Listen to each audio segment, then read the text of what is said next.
Salut à tous et à toutes, c'est Gaëtan, on se retrouve pour une nouvelle vidéo pour s'ouvrir un deck de Planeswalker Oko.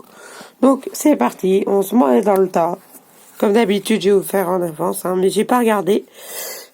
Alors déjà, on a le fameux Oko, le financier. Voilà, toujours la carte premium qui fait plaisir.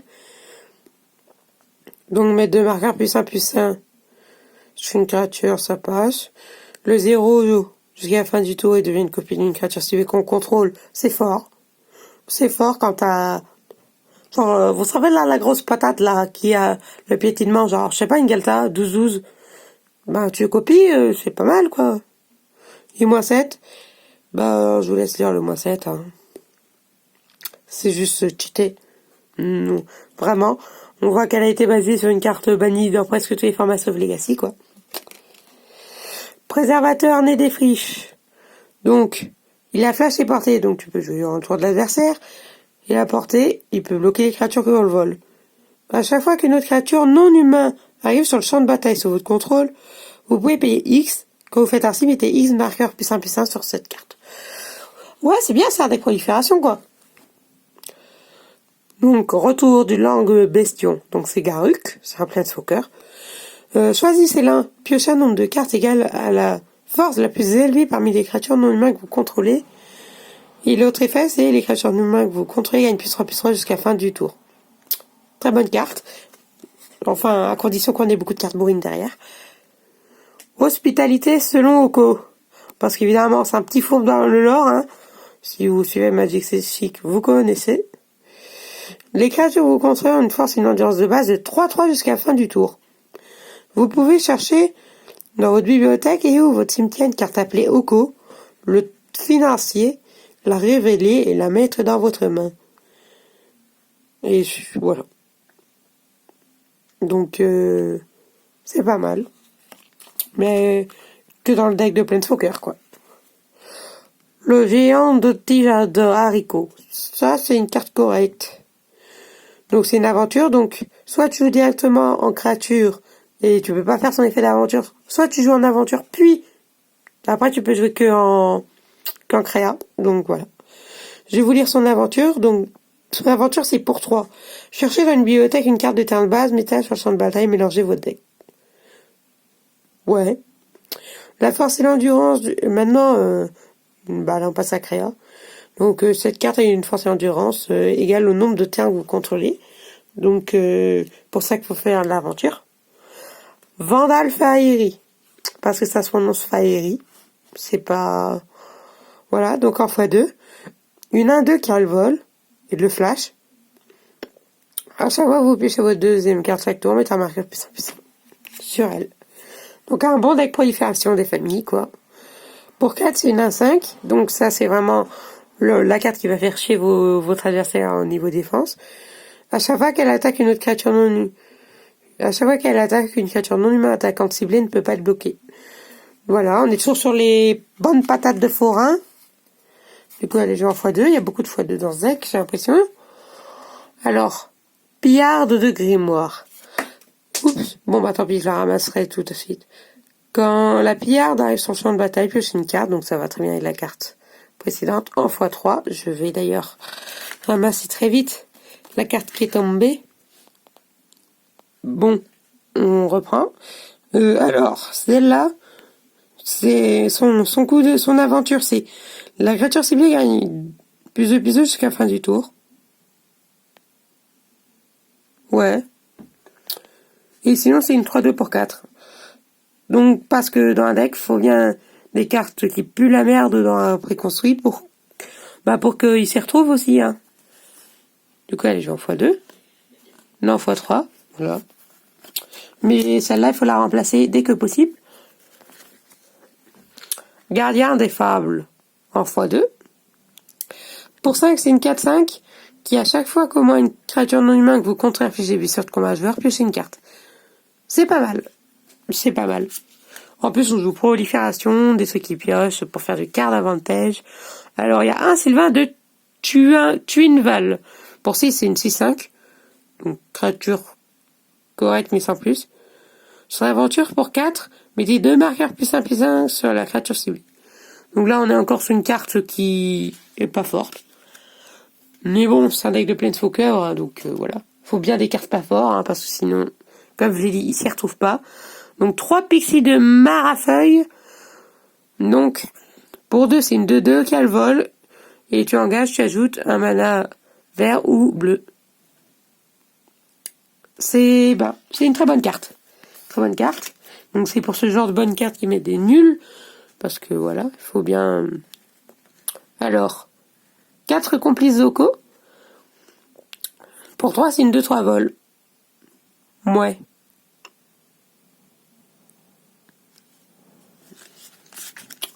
C'est correct, mais sans plus. Fourbe de Ronsphère en x3. Donc pour 2, c'est une 2-2. En payant 8. Donc là, c'est vraiment une créature qui va avoir de la force très tardivement. Le fourbe a une force endurance de base de 10 jusqu'à la fin du tour. L'active cette capacité que si vous contrôlez un Planeswalker au coup.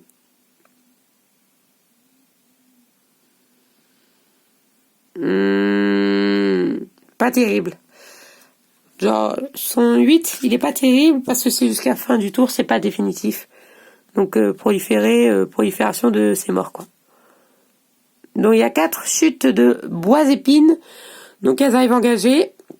Vous gagnez un point de vie quand elle arrive. Donc, c'est un des fameux terrains qui est mieux que les guildes que je parlais. Donc, voilà, c'est une carte correcte, mais sans plus. Et là, on arrive aux îles, donc je vous les skip. Ensuite, on a Sommeil enchanté. Donc pour toi, tu enchantes une créature. Tu engages la créature enchantée et elle ne se dégage pas.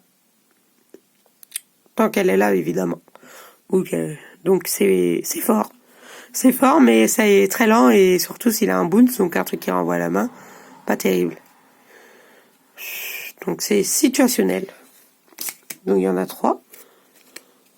Alors, grenouillifié en x3. Donc pour 2, c'est une aura. Donc la créature perd toutes ses capacités, devient une A1. Ça passe, mais vraiment on en a marre de ce genre de truc. Donc, je vais mettre ça de côté et je vais ouvrir les boosters. Bon, ils sont déjà ouverts, mais je vais découvrir la carte. Donc, on va s'ouvrir ces boosters. Enfin, voilà, vous avez compris. Jonas éternel. Donc pour 2, c'est un rituel. Mettez n'importe quel nombre de cartes de créatures ciblées depuis votre cimetière au-dessus de votre bibliothèque. Piochez une carte.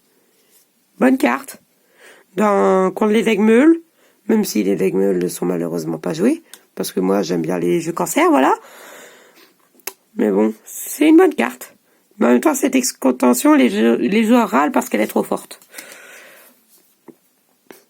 Chevalier de la forteresse. Donc pour 3, c'est une 3-2. Ça, par contre, c'est une carte qui pue la merde. Mais bon, chevalier, c'est un bon truc.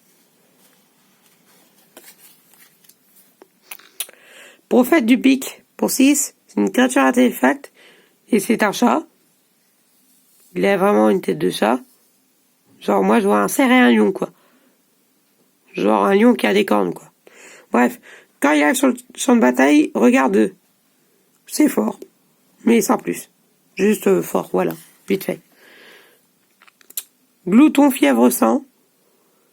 Donc, c'est un glouton. Waouh. Donc, c'est une 2-1 pour 2. Et à chaque fois que vous piochez votre deuxième carte à chaque tour, le glouton gagne +1/+1. Il y a l'initiative jusqu'à la fin du tour. Correct.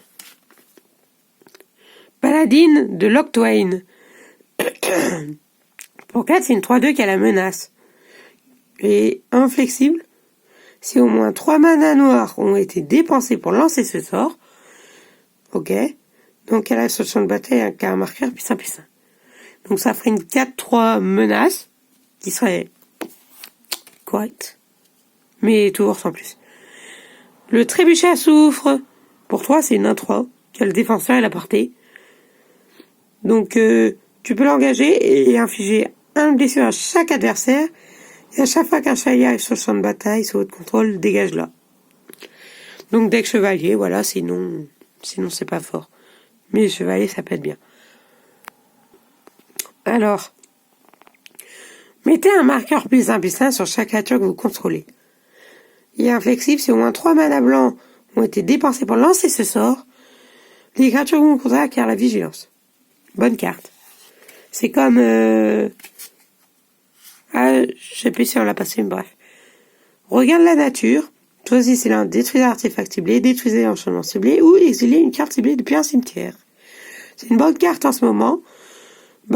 Principalement pour détruire l'enchantement avec Theros. Voilà. Donc encore une tortue Brumeguet, donc je vous la présente plus. Et envoûteur des Tumulus. Pour 5, c'est une 3-4. Et quand ils arrivent sur le champ de bataille, renvoyez une carte de chevalier ciblé depuis votre cimetière dans votre main. C'est pas terrible. Ah, le familier du chaudron! Pour faire un bon deck cancer, jeune sacrifice. Quand il arrive sur le champ de bataille, chaque adversaire perd un point de vie et vous gagnez un point de vie. Sacrifiez une nourriture, envoyez sur le champ de bataille cette carte et elle refait son effet. Donc en fait, c'est joué avec une autre carte qui est le four de l'enchantresse ou de l'envoûteuse. L'envoûteuse, je crois. Et du coup, le four de l'envoûteuse, tu sacrifies une créature et ça fait un jeton de nourriture. Donc du coup, si tu as plusieurs fours de l'envoûteuse, tu fais ça à chaque fois et à chaque fois, l'adversaire perd un, tu gagnes un et ça fait un bon deck cancer. Qui fut et qui sera, donc pour cadre, envoyez une carte ciblée depuis votre cimetière dans votre main. Mettez jusqu'à une autre carte ciblée depuis votre cimetière au-dessus de votre bibliothèque. Exilez cette carte. Et inflexible, si au moins 3 verres ont été dépensés pour jouer cette carte. À la place, renvoyez cette carte dans votre main et exilez qui fut et qui sort. Ça passe. Ah, on a encore une autre bonne carte. Chevalier Putrefondrière. Donc, son goût d'aventure, c'est pour 3. Piocher une carte et perdre un point de vie. Les cartes qui font piocher sont très fortes. Et un contact mortel pour 1, c'est pas mal. Chevalier assermenté. Pour 3, c'est une 0-0. Mais il arrive sur le champ de bataille avec 4 marqueurs +1/+1. Donc, c'est une 4. Pour 3, c'est pas mal. Il attaque à chaque combat si possible. Ouais, donc le mec, c'est un gros rageux, quoi. Si des blessures devraient être infligées au chevalier assermenté pendant qu'il a un marqueur +1/+1 sur lui, prévenez sous toutes les blessures et retirez-lui un marqueur +1/+1. Donc en gros, à chaque fois qu'il se prend genre un choc, qu'il retire des dégâts ou qu'il se fait bloquer ou qu'il bloque, tu retires un marqueur +1/+1 à chaque fois automatiquement à la place. Bonne carte, très bonne carte. Donc la fameuse île, les fameux jetons qu'on ne présente plus. Alors,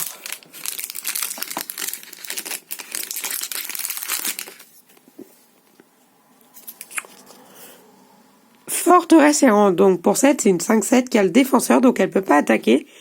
Plus la merde, quoi. Pour 7, elle gagne +2/+0 et acquiert le piétinement jusqu'à fin du tour. Et elle peut attaquer ce tour comme si elle n'avait pas le défenseur. Je ne pense pas que ça soit une bonne carte. Le défenseur gage l'intérêt.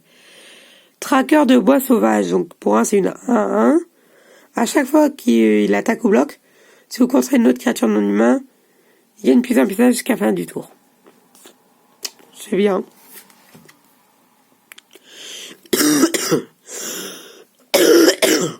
Bon. Désolé les gens pour la toux, évidemment. Grand Angélique. Tu l'engages, tu ajoutes un mana blanc. Donc là, pour l'instant, c'est comme une plaine. Comme c'est marqué, terre en plaine. Quand il arrive sur le champ de bataille, engagé afin que vous ne contrôliez au moins 3 autres plaines. Donc du coup, tu ajoutes tour 4 ou 5 ou après.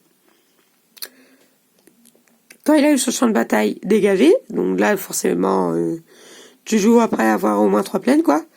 Mets un marqueur +1/+1 sur une créature ciblée que vous contrôlez.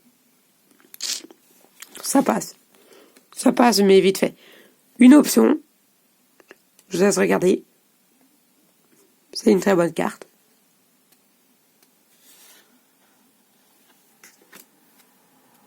Fallait dire s'il te plaît. Ça, c'est une bonne carte pour meule. Tu contrecarres le sort ciblé pour 3. Et son contraire met les 3 cartes du dessus de sa bibliothèque au cimetière.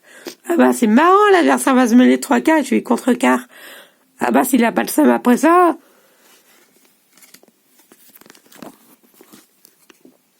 Brochette de géant. Ça donne envie. Eh ben non, c'est faux, on n'est pas des cannibales. La créature équipée gagne plus 2, plus 1. Donc ça passe. Et à chaque fois que la créature équipée inflige des blessures de combat à une créature, crée un jeton de nourriture. Je vous parlais du chat tout à l'heure. Voilà. Voilà, c'est une bonne carte. Bien cancer comme il faut. Barrage calcinant. Pour 5, il affiche 5 blessures à une créature. Jusque-là, ça pue un peu, parce que, genre, autant de blessures que de mana, c'est beauf. Si au moins 3 mana rouges ont été dépensés pour lancer ce sort, il affiche 3 blessures au contraire de cette carte. Encore désolé, hein. De ces créatures, pardon. Et du coup, là, ça devient une carte moyenne. Renard voltant. Donc, c'est une 2-2 pour 2. Quand vous contrôlez un artefact ou un enchantement, il a le vol. Ouais, ça passe.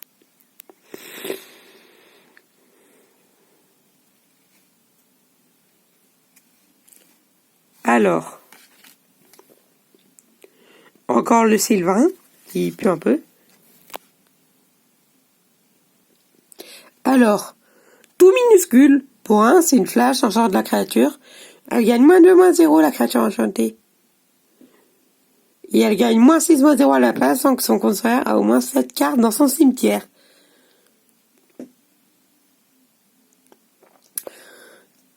Ah bah c'est marrant encore dans Meule.